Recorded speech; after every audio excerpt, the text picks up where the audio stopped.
Hey everybody, you're listening to episode 235 of Tech Fetish. I'm your host, Elena Yee, and here with me today are Justin Davis. Hello. Alex Roth. Hey. And Mark Ryan Salee. Let's do this. I love it. Justin just starts with the Miss America wave. Giving the princess wave on the camera. It's just instinct. I just operate on pure instinct in this room. You were born to be a princess. To podcast. Oh, to be a too. podcast princess. Podcast princess. That's your new title. That's going to stick around.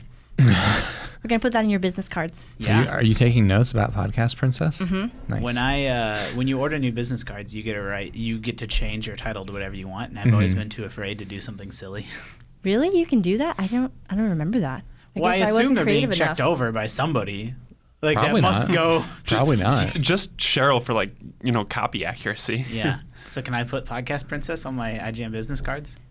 Sure. Please do. I want to see. I want one. They'll be a collector's item when I don't work here anymore.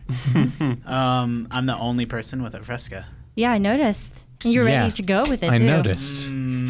Oh, that's right. When Justin walked in with his lone can, Mark Ryan gave him a very sad face. How many times have I walked in here with just one can of Fresca? Never. I did feel bad about it. I had $1 that I was going to use on Frescas, but I need that $1. What do you need that $1 for? The bus. The bus. I was going to say probably the bus. What happened to your pass? I don't have a pass. Oh. So you pay cash every day? Yeah. Wow. Or I just don't pay. You're that guy. I mean, sometimes. Have you ever gotten a ticket? No. So here's the deal. They've checked. In 2015, I've been checked one time. Mm-hmm. There's been cops there checking one time. So I just did the math. And I'm like, it's cheaper to not pay the bus. To eat the occasional ticket, yeah. It's a multi-$100 ticket, so it works. Is out. it really? Yeah, it's really expensive. Wow. Wow. Well, on that note. I paid for the bus every single day, but the bus is often too crowded. Sure. The bus that I take is so jam-packed that it's literally impossible. So To pay? Yeah. Oh, okay. I don't have that issue. I mean, I just find the Clipper card thing. No, with cash. Oh, I see what you Because mean. you have to make your way to the front of the bus. And a lot of times, They won't open the front door. It gets too full. Right? Yeah, that stinks. My bus is a disaster. I've put pictures up before on the Twitters. Yeah, my bus is crazy. You guys got to jump on that LEAP train. No. I thought the LEAP bus train. The LEAP bus train. I think, was it that one or a different service that got suspended because of lack of license? Are they already gone?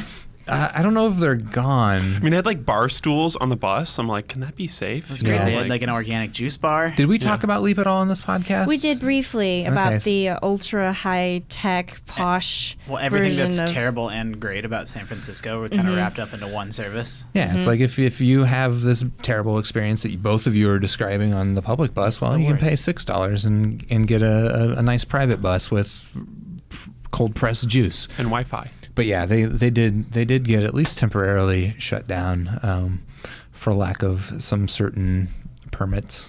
I would totally ride that bus. I don't know. I think I'm okay with our bus because I ride the same one as you. I would absolutely ride that bus if it was as convenient as a public bus, as in it covered the route that I wanted to cover and it was as frequent. I would never pay 3 times as much for it, though. Yeah, I think Alex and I are the frugal ones of the podcast.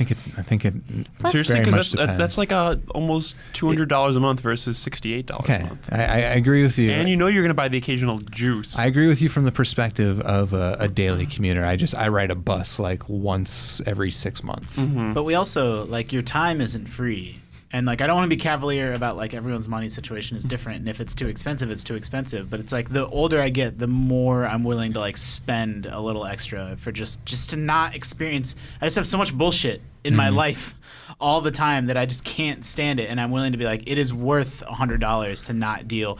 That bus ride is often literally the worst thing in my entire day. Yeah. And if I can just eliminate that, then that's so worth it. That's I'm starting to think about maybe sending my laundry out. Oh, yeah? Wow, you are becoming one with this city. It's not that expensive, and folding laundry is I hate it. Every weekend I hate doing laundry because not only is it the chore that I don't like, but it ties you down. We'll be hey, let's go to the park. Our daughter's in a good mood. Let's go to the park. Oh, we got that friggin' laundry we got to take out of the dryer in 35 minutes. Right. Yeah, it's not so bad for me because I have Yeah, you have it in your house. Yeah. Yeah, I have an apartment, and so I feel responsible to not leave it in there. Right. Yeah. No, I understand. Yeah, someone could steal it. So I'm more and more likely to be interested in services like that. Maybe that's just me slowly moving up income brackets as I get older. Potentially, but I mean, I can definitely see. I don't know how much does it cost to do a load of laundry? Like $20? It's by the pound. It's less than that. It's cheap. It's cheap. Yeah.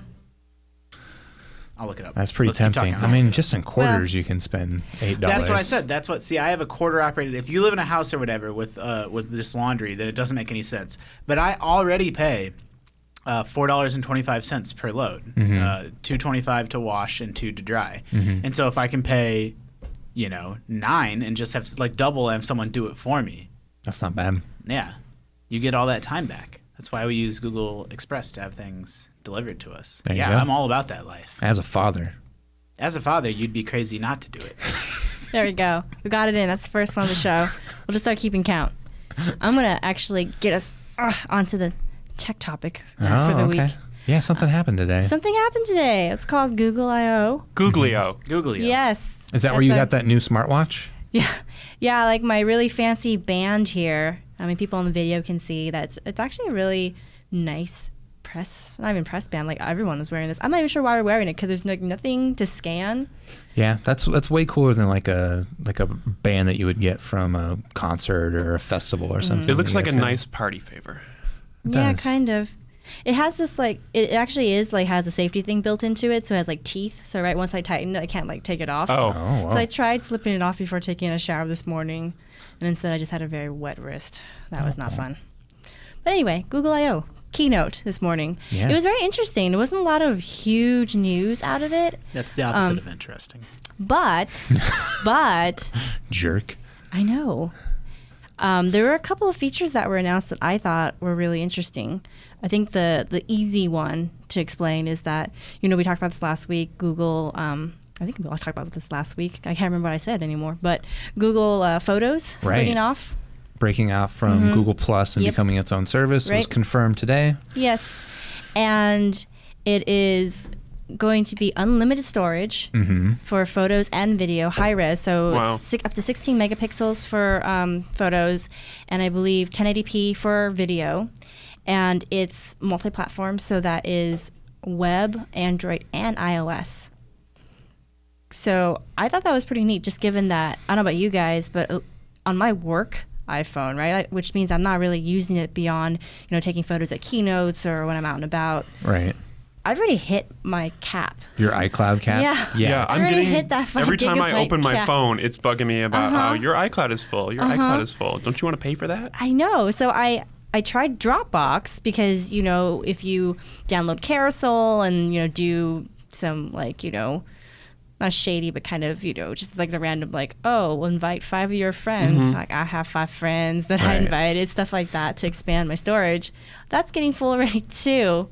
So this will be nice. Yeah. So unlimited storage of images. They say full resolution up to 16 megapixels. A lot of cameras these days, not so much phone cameras, but a lot of cameras these days are taking pictures that are bigger than 16 megapixels. Right. So it's really designed more for, I think, just smartphone. Right, exactly. Are you taking pictures bigger than that? Would this be good enough for you? So my cameras are actually all 16 megapixel cameras. Nice. But if I were to upgrade, the next camera I buy is probably not going to be 16 megapixels anymore. We're at 20. Oh, excuse me. Yeah, probably be my cold apparently. Sorry, guys. Yeah, it's pretty common to have 20 megapixels. There's even the Nikon D810 is and we need to 36 figure out megapixel. We need to figure out how it handles the color red, right? The color red is very important. Yes. I also imagine it's not the Google Photos. They didn't say anything, I don't think, but I imagine it's not storing raw files. It's probably just JPEGs. No, I think it's just JPEG. Yeah. I mean, I don't think there are many phones yet that are actually taking in RAW. No, unfortunately. I think one of the new flagships does, but I don't recall which one off the top of my head, unfortunately. But I guess that's going to take a lot of space, so I don't think it would be very prudent for them to open it up to that just yet. Right. Until storage gets cheaper. More interesting than just hey, I can upload all my stuff now is, I'm not sure if anybody listening saw, but the presentation of it was kind of cool.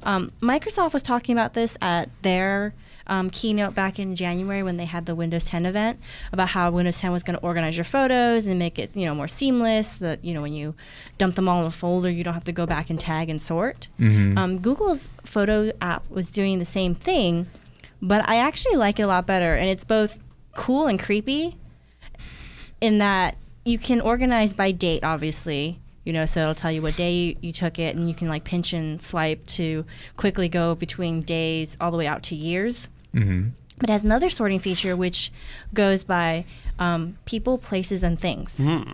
So you can actually organize your photos by people, all like one person's face. And they actually showed an example of the presenter's niece from when she was an infant all the way to her current age, which is, I think, like she's a preteen now. How does it recognize? Yeah, I wonder if he did any manual is. tagging just to be like, Yeah, this baby know. is this human now. It has to relate to, I think, their facial recognition technology. Yeah. All the stuff that other companies have talked about with like the deep learning, the neural nets, that stuff where, just continuously feeding images to computers so they can kind of learn and form patterns and like figure it out. So, I mean, if that works as advertised, that's miles ahead of what we saw from that Bing tool that we were all using, like, how old am I, right? So, like the accuracy of it, right, to get one person collated into like this single kind of stack. Yeah, I mean, Google has plenty of experience of, analyzing images and identifying them for their search product, right? So I suspect that their implementation of it will be as good as, if not better than, probably anybody else's. Yeah. Flickr actually rolled out an update to their services, like both their apps and their website, maybe a month ago. And one of the things that they implemented was auto tagging. So they're doing recognition of things that are in your photos. And I've actually looked through some of my photos, and it's been doing a pretty good job. But there have been, of course, the news stories of the embarrassing slash things that get them in trouble that are being auto tagged. But it's always a risk. Yeah, I don't know. I mean, but it's useful. If it actually works as advertised, I mean, it saves so much time in photo organizations. You could just dump it in a folder and never have to touch it again until you want to see it again. Yep. I mean, how many baby photos do you have? I don't know. No? You want to keep track? No. A lot. A lot, yeah. Yeah. Yeah, an awful lot. We snap a lot of, I'm not very good about, like, I'll snap like 10 photos of the same thing, and then I don't really ever go through and clean them up and just pick the best one. So then it's like, it's kind of messy. We take a lot of short videos. We Vine our baby a lot. Oh, yeah? No, it's not true. That's a lie. But we do take a lot of short videos. Do you still post to Path? Yeah. Yeah, I use Path every day with my family. We don't use Facebook for sharing baby photos. We use Path. Mark Ryan, how... I'm not good at like estimating things. Like a typical load of laundry, just a laundry basket. Oh, that's right. You're doing research. How many pounds is that? How many pounds of laundry? Like a pretty good sized basket, I would guess. Just a load of laundry. Maybe like maximum 5 pounds. See, I would guess more. Yeah.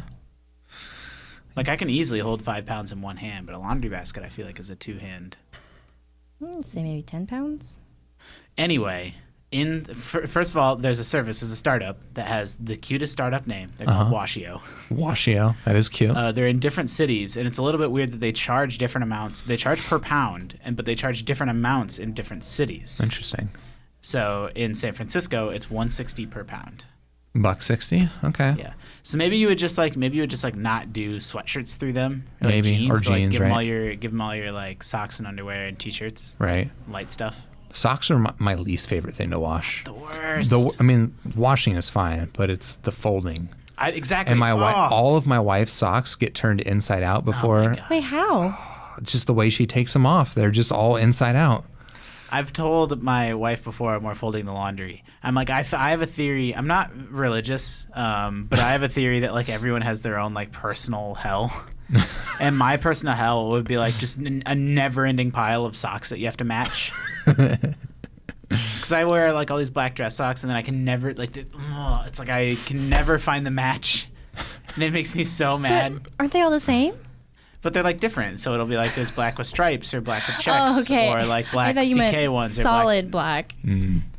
like from a, I don't know, Costco pack or something. And like everyone has their thing that like I don't know if it's rational or irrational or like you know what it is. It's probably pretty irrational, but like that would be my thing where I would just like I would kill myself in hell to get to an even worse ring of hell to not have to fold those socks anymore.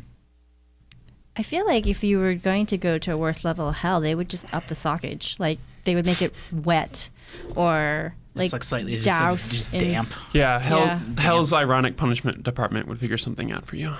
Yeah. I don't think they'd let you go that easily. It would be that. It would be like always picking like the slowest line at the supermarket. Does that drive you nuts? Oh, it drives me insane. There's like 3 lines and they're all like pretty crowded, and I like pick one, and then people that got in line at the same time as me are like out the door in the aisle next to me when I'm still like waiting behind 2 people. It's the worst. You got to look at who's in the line. Not only see what their basket's like, but are they old? Are they likely to be writing a check? Are they old? Do they have? I know. Do they have a lot of Old produce? school. Yeah. Do they have a lot of what? Produce. Because it's not just the number of things that they have in front of you. Like if they have produce, it's gonna have to be weighed. Right. You have to actually look at the cashier as your first. And pay attention to the cashier. As your first criteria. Is there anybody? No one. Like, and the people in front of me never help bag. My wife and I are robots when we're at the grocery store. We're as soon as our stuff's being rung up, I'm immediately swiping my card, putting in my PIN, and then I'm walking over and bagging everything. So that when they hand us the receipt, we're walking out the door. Right. And other people just stand there. Maybe it's their 1 minute of leisure time. I don't care.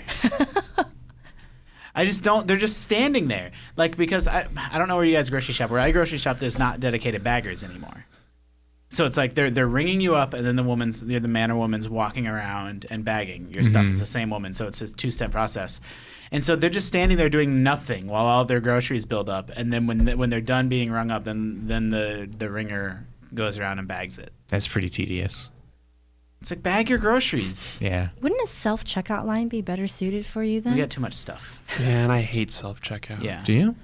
It doesn't work. No, self-checkout is way worse than what I'm describing. The only problem with self-checkout is the fact that you have to take your item from the scanner and then place it on the thing that then weighs it and make sure that it's the same thing. The weight's not right. You didn't place your thing on the thing. I'm like, I placed the thing on the thing. You didn't place the thing on the thing, so I pick it up and set it back down. Then it's like, okay. Yeah. But then it's like, there's an unexpected item in the bagging area. But if you take that out of the equation, it'd be so much better. I don't like that back-talking robot. Yeah, but it's also like then we're buying sweet potatoes and I can't find them, and it turns out they're in their system under yams, and it's like this whole thing.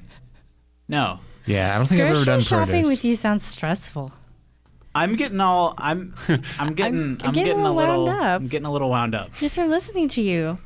Maybe we should go back to talking about tech. I'm not like Is that. this a problem that Google's solving? We can bring it back It around. might actually, because honestly, the most exciting thing from this conference, which I think most people didn't really pay attention to because they didn't, brand it, so to speak, very, in a really exciting sort of way. But they were talking about, so they announced Android M.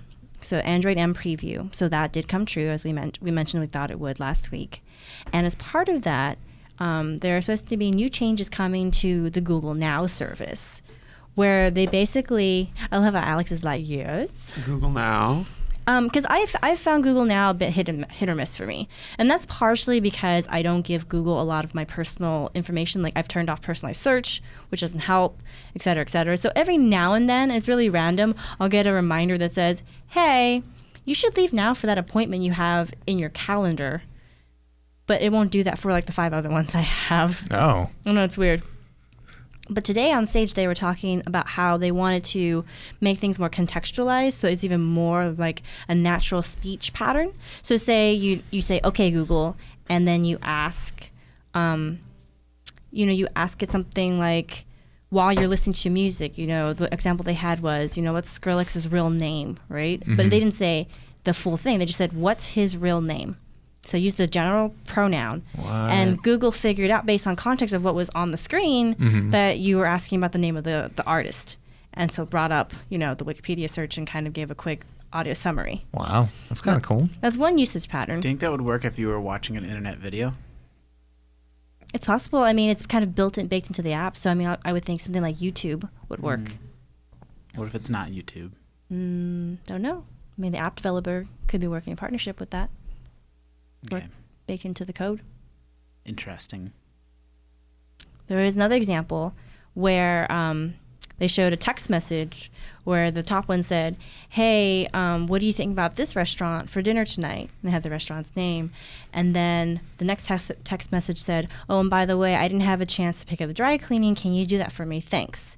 So by long pressing on the home button on that screen, it brought up two Google Now cards. And the top one basically was information about the restaurant. So you can look at the card, you got a rating for it, and then the option to look up navigation, Yelp, and a few other options that I can't remember off the top of my head. You can call the restaurant.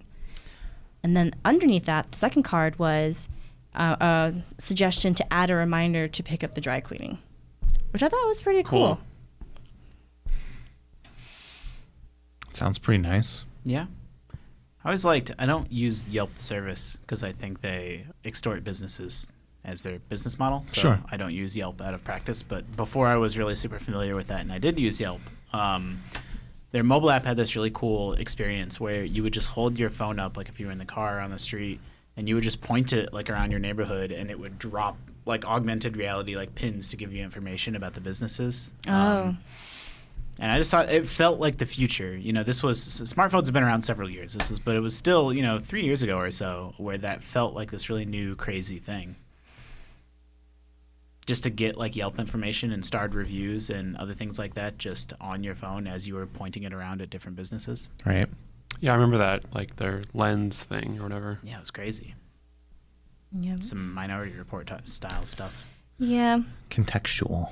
Yeah, so it's talking about how, contextual, and they wanted to be able to give you, quote, answers proactively.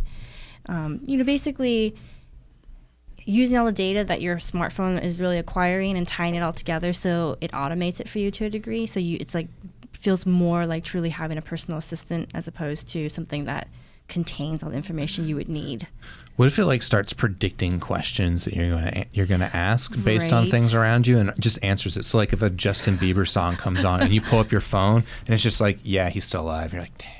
Yeah, or he's 22 years old. He's 22 years old. He's 2 years old and he's worth $400 billion. Damn it. Or so he's 22 years old. That means you're still, X number of years older. Yeah. Here's the highest bridge you can go jump off. It's only 3 miles away. Oh, that's too far. Press this button for an Uber. Yeah, there you go. Okay, and now I'll go. Right? I don't know. I mean, just the use, they're very small little details, right? It's not mind-blowing, but just in terms of if you had that level of assistance from your smartphone, I could see how if you're very busy, that would be really helpful. But then it goes back to that whole, wow, that's really cool. Also, that's really creepy about how much data Google's going to be able to have about you and your habits and how you interact with people around you. Right. Yeah. So obviously, YouTube collects all this data and they kind of do it because they have a free product, right? So they collect this data and they use it to serve you, but then also they use it to make money off of you. And it's gotten people like you that are skeptical of, I don't want them to have this information about me because who knows who they're going to give it to. I'm curious if maybe at some point in the future it would make sense to have a paid service where it's I'm paying Google $30 a year to take my data and do the things that I want it to do with my data, but promise me not to give it to anybody else. Would you trust them? I would like to think if I gave somebody money, they would actually do as they said they would. But there are so many cases of that not happening that I don't know if I would trust it. Okay. What about you? I don't know. I mean, to some degree, I kind of already do. Maybe. I mean, it's not really the promise that Google's making, but I pay for extra cloud storage on Google Drive. And actually, I was reading something recently that was talking about the different licensing rights or what the different cloud providers say about your content and who has rights over it. That's pretty interesting. And Google Drives is actually one of the vaguest, kind of scariest. like a lot of the other ones, like Dropbox, they say exclusively or explicitly, the content is yours. We don't own it. We own the only rights we claim over it are rights that let us do business. Move this content around and store it for you. Whereas Google Drive, I kind of trust that that's what they mean, but they don't say it as explicitly or as carefully as some of those other ones. But But you still use them. Yeah, I'm really, really reckless with my personal data in terms of like my location or like maybe You're I'm on not Foursquare checking in all the time. Not quite that. Checking into your own house. Here's my address. But like I'm not home right now. Yeah. I'm excited. We talked about this before. I'm excited about a future where technology can predict your health problems or I think there's a lot of really good things that can happen with having a lot of scary information about yourself, and I guess I'm more or less willing to be on board with that until it bites me in the ass, but we'll see. So Justin, I know how you feel about privacy. Mm-hmm. We talked about this last week. How do you feel about services like this? I don't know. My feelings on privacy don't carry through to my actual behavior. It's pretty much all bark and no bite. Like I still sign up for web services all the time and put in personal information and Thanks, Mark Hurley. Yeah, pretty much. Yeah, I mean, I'm one of those terrible Americans. That's a little. Well, I guess I'm not terrible in the sense that I at least care and pipe up about it on a podcast, but I don't change my behavior ever, really. I'm not using DuckDuckGo instead of Google as a search engine, and what was the social network that was going to not sell Diaspora? Yeah. Oh. That was going to not sell any personal information, but was going to make their money in a different way. Like I'm not using stuff like that. I did kickstart the encrypted texting or chat app that was coming out on phones, or Kickstarter, whatever, like Backit and whatever. Yeah, what was that called? Something with an H. Hello in another language. I already don't remember. Yeah. So I'm still actually excited about that. Yeah, me too. I'm a little bit interested in the scene in that sense, but I don't know.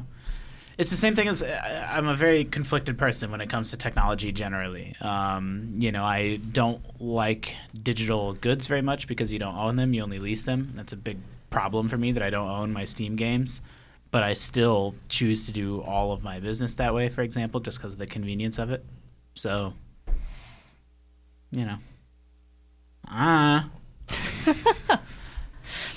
feel the same way about privacy. Like that stuff's going to change my entire life and does to a large degree already. Like I trust Google with a tremendous amount of information to use services like Google Shopping, but I don't necessarily like it. So if there was a competitor, you would sign up for that instead? No. I love Google Shopping. I don't like that I have to. I do it. I like plug up my nose and do it. I see. Yeah, I don't always trust Google's intentions, but I trust their ability to secure their own data. So I'm like, well, at least Google probably isn't going to get hacked. No, but they could be sharing it with whoever they want. Yeah, I know. Yeah. Yeah, and some, I guess you just kind of assume that that's a possibility, and then I guess be careful with what you put out there, right? Like, I have no problem uploading pictures of my cats and like landscape photos or whatever to Google Drive. Your chickens. Yeah, I mean, if I was into something else that was illegal or whatever, maybe I wouldn't upload that to Google Drive. Your marijuana farm. Yeah, sure, exactly. I'm smoking drugs. Right. If I had a pot farm and a lot of photos of that, I definitely would not upload those to Google Drive. Especially not with geotagging. Exactly. All right.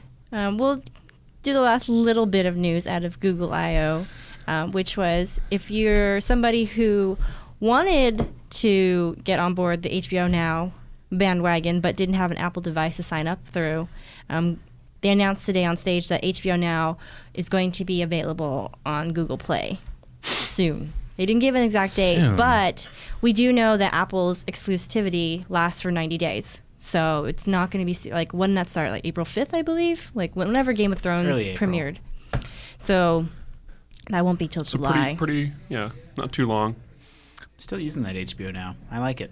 Is there any difference between Now and Go? I've never used Go because I don't have cable. I don't know if there's been an update since Mitch and I did the video of it, but on iOS at least, the app for HBO Now is has more of that really like big UI sort of look. So there's like bigger blocks for different series, and you kind of scrub like sideways, in different like rows basically. Whereas I feel like HBO Go has more of like this grid sort of thing going on. It's a lot more cluttered. It's like tighter, or it was at the time. Has grid. I think they might have made them both the same now. I heard that there was an update to HBO Go, but when I last looked at it, because I'm not a subscriber, Sure, that's what it looked like. Yeah, it looks like they kind of brought in that aesthetic from HBO Now somewhat. Yeah. I actually think, again, I've never used HBO Go, so this is hearsay, but I think because it's intended to be, it's like a companion to your HBO subscription, I don't think it has the full runs of every show. Like, I don't think you can go back and watch all of... What, Go or Now? In Go. Yeah, you can get everything on Go. You can get everything on Go, because I thought it was... are you sure? Yeah. Yeah, man, I've watched some old stuff on here, like Oz and stuff, yeah. Okay. Well, never mind. It's sort of like, it's like, your cable's on demand, except for better, because it's more convenient. the app was hemless, by the way. That's right. Whatever happened with that? I think it's still under development. I follow him on Twitter, and every once in a while, I'll see something. Wait, what is When's it this? supposed to Hemless. launch? It's an encrypted IM service, basically. I don't know. There are others out there that have come out. Yeah, but already. this was the one that was supposed to be like kind of like designery, right? Where a lot actually attractive. You mean? Yeah, a lot of the Okay. times when you dip into encrypted things or like privacy things, it's all developed by nerds for nerds, and it's not like you give up some of the polish that you would get with like an Apple product or something like that. And so Hemless was an attempt to have the user friendliness of a consumer product, but still have the encrypted communication. How long ago was that kickstarted, or was that? It wasn't Kickstarter. I don't even know. It was. I don't know. Indiegogo? No, they weren't on a crowdfunding platform. Oh, they weren't? Okay. No. Well, I didn't. I just signed up on their website. Oh. It's a long time ago. I think it was the first time that Scott Lowe was at IGN. Oh. So it was a while ago. He left twice, right? Yeah. Oh, so that was a while ago.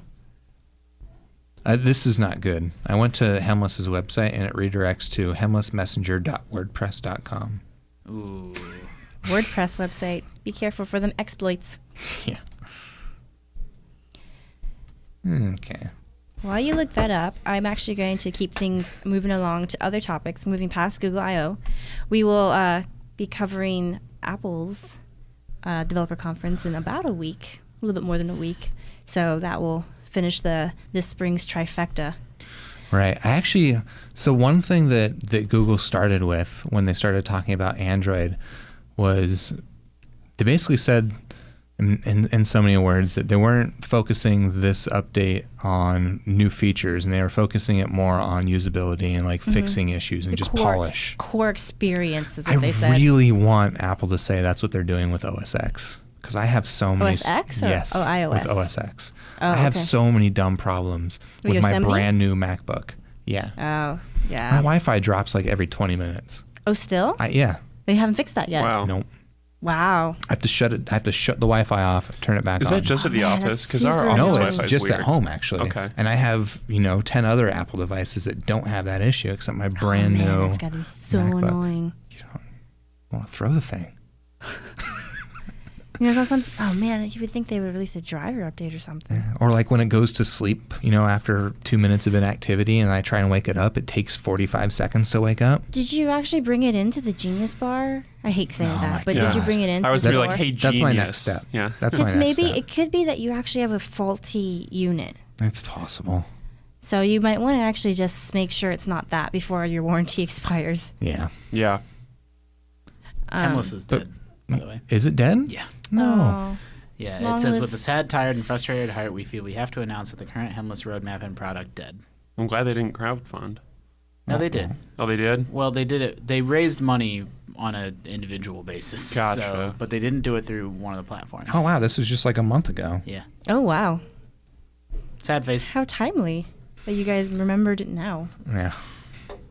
That's what happens when you try to make something polished and consumer friendly, but not commercially viable. Yeah. Womp womp. Speaking of messaging, random other news of the week.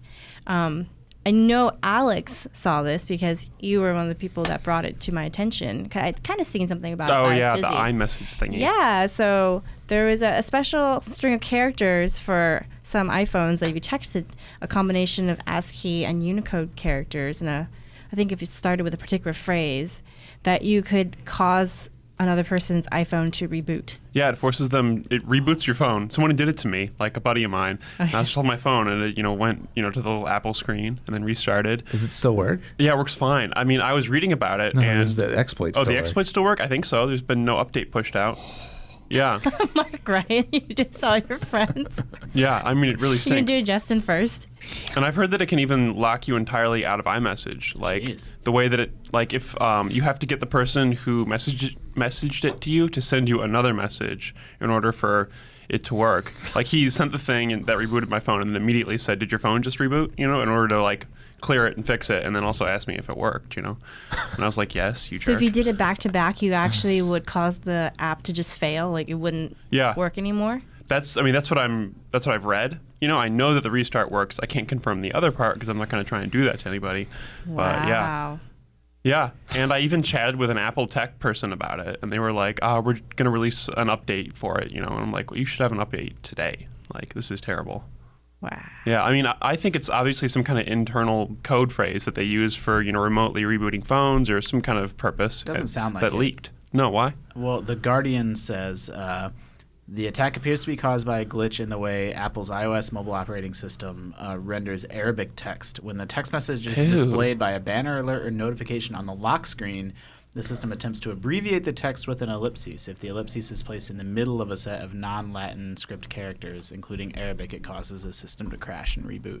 Yeah, there were Arabic characters in there Just a in random the message you bug sent that me. guess never came through. So if you manage to, that seems like, I mean, what the hell do I know? But it seems like that's something that should have been catchable. Like it's not as obscure as I was expecting it to be.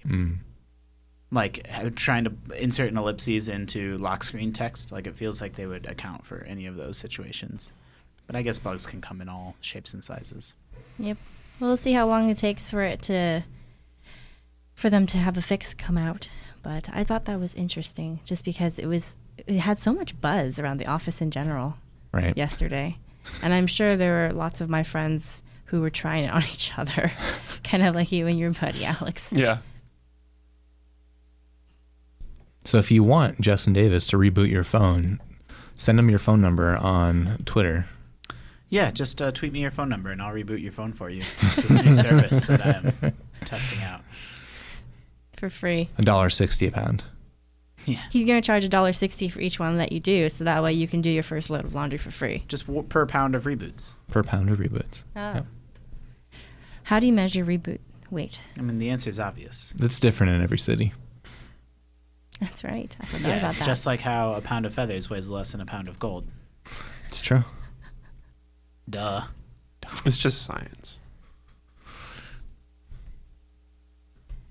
Oh, you guys. All right, moving along.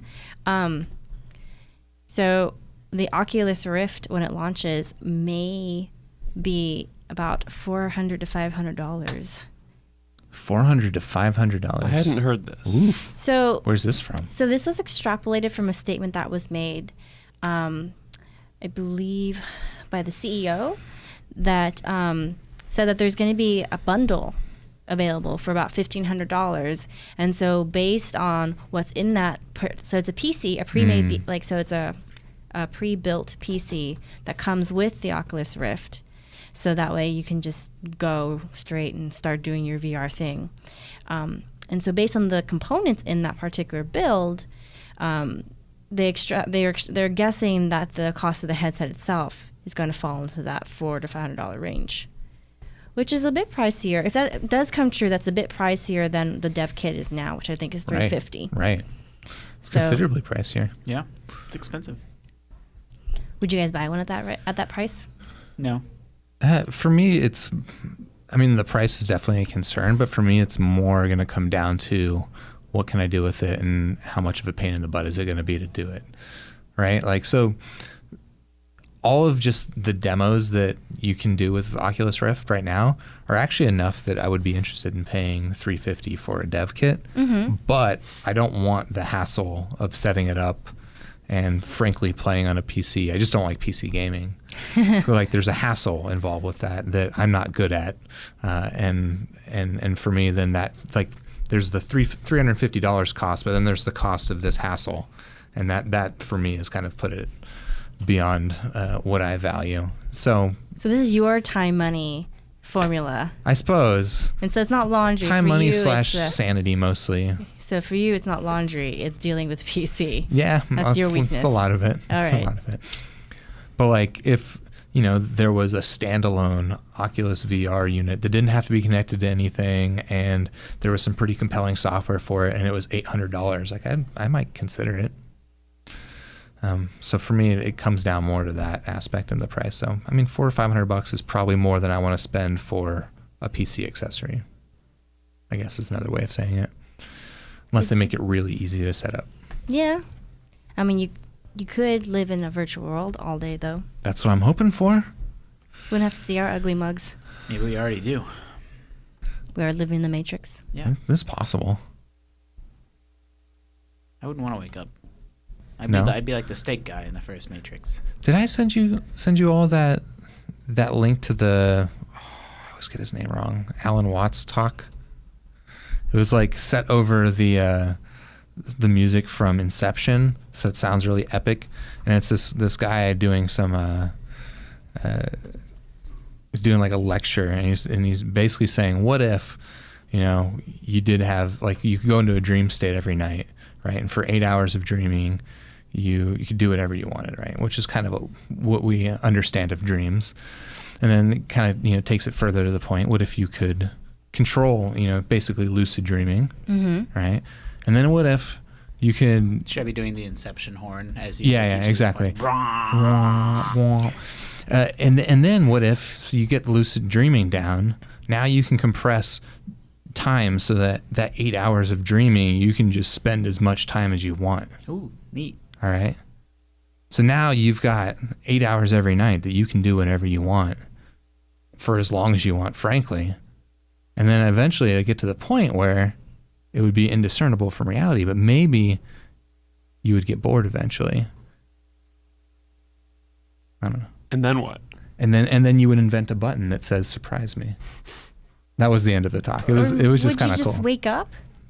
With that, I think I don't know if he had a point, but maybe the point was that you wouldn't have to. I mean, you would have to unless you were hooked up to some kind of IV drip, and I don't know, you had like random tubes stuck in your body too. No. So I guess what he was saying, I don't know if he was saying this is what could happen. I don't know if he was like trying to tie this to reality or not. But in this what if scenario, you could be asleep for in real time only 8 hours, but you could make it seem live a lifetime. You can make it seem like a lifetime. Like that one episode of Next Generation where Picard lives a whole lifetime in the span of 20 minutes. That episode is so sad.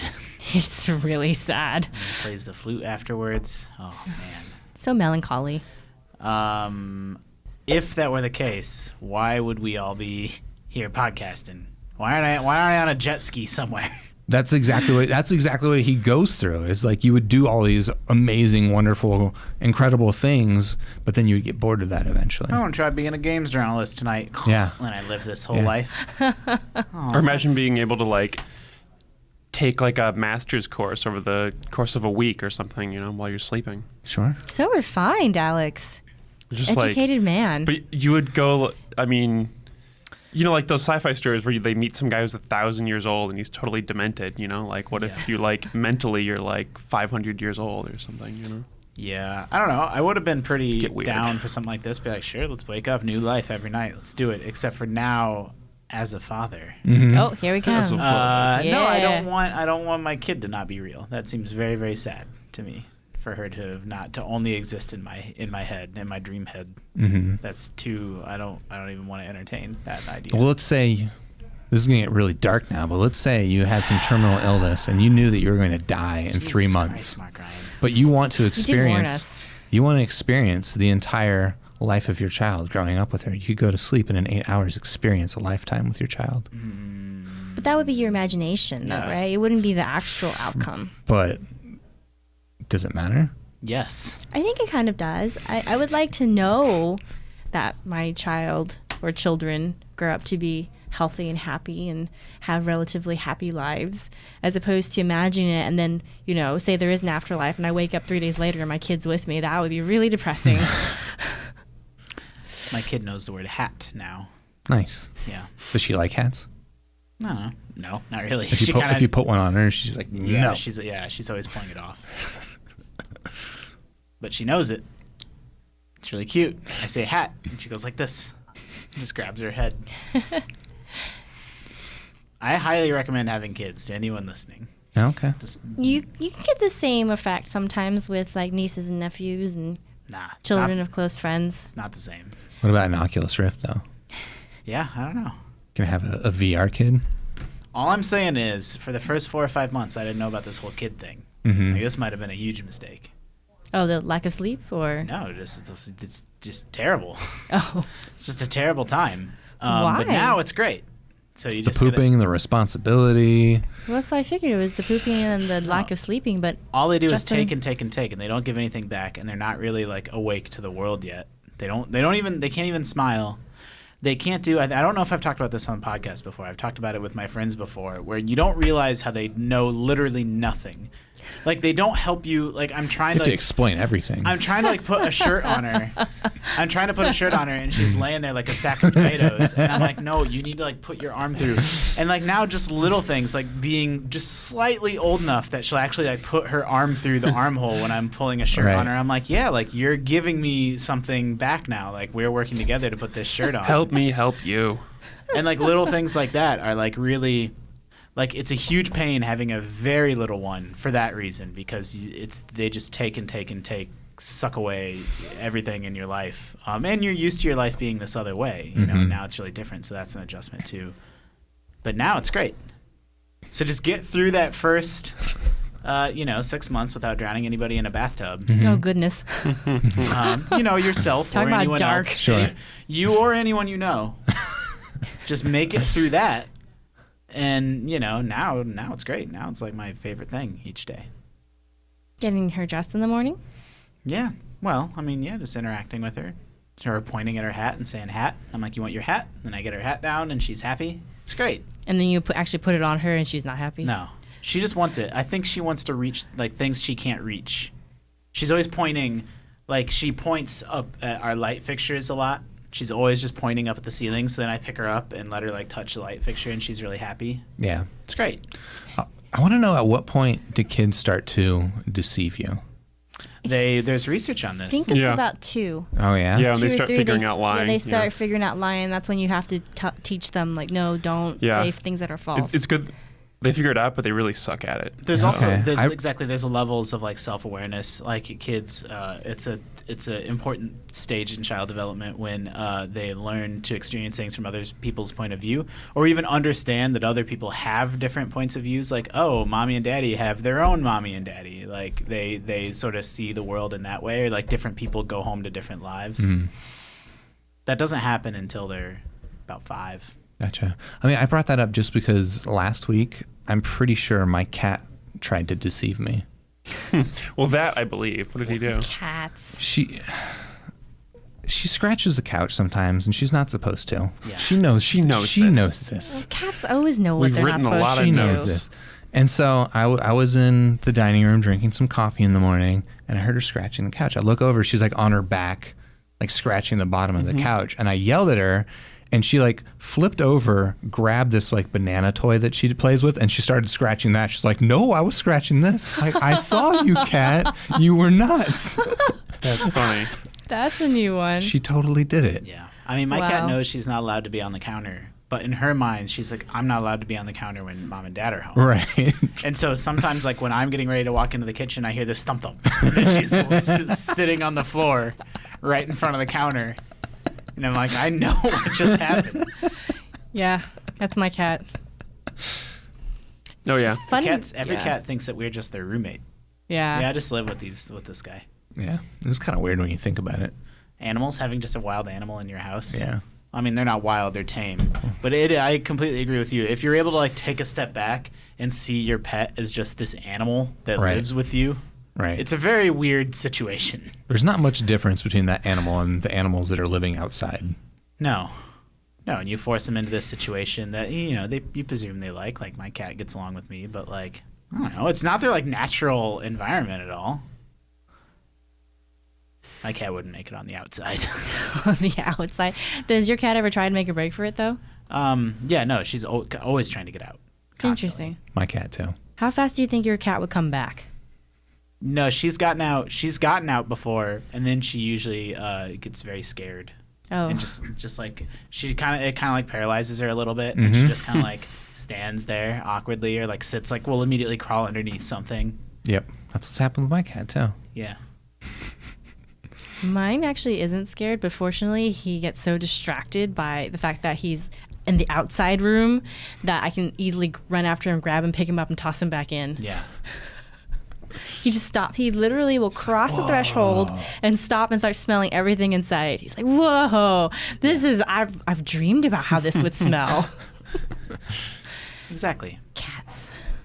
You think cats would pay $500 for an Oculus Rift?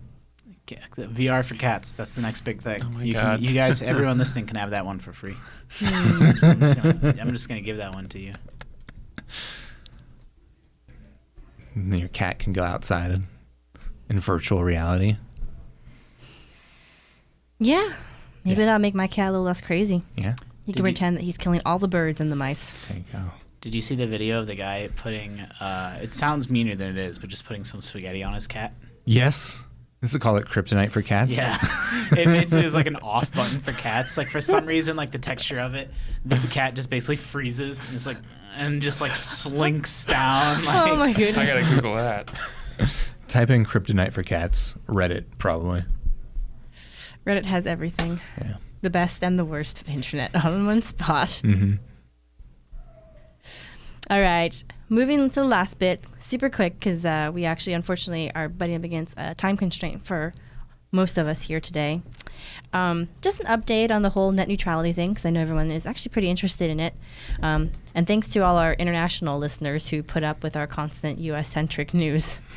Well, It's move to the greatest country on earth, and it won't be a problem for you anymore. It's probably highly relevant. So AT&T is trying to invoke both the First and the Fifth Amendment to stall net neutrality. Mm-hmm, mm-hmm. I thought that was interesting. What's their reasoning?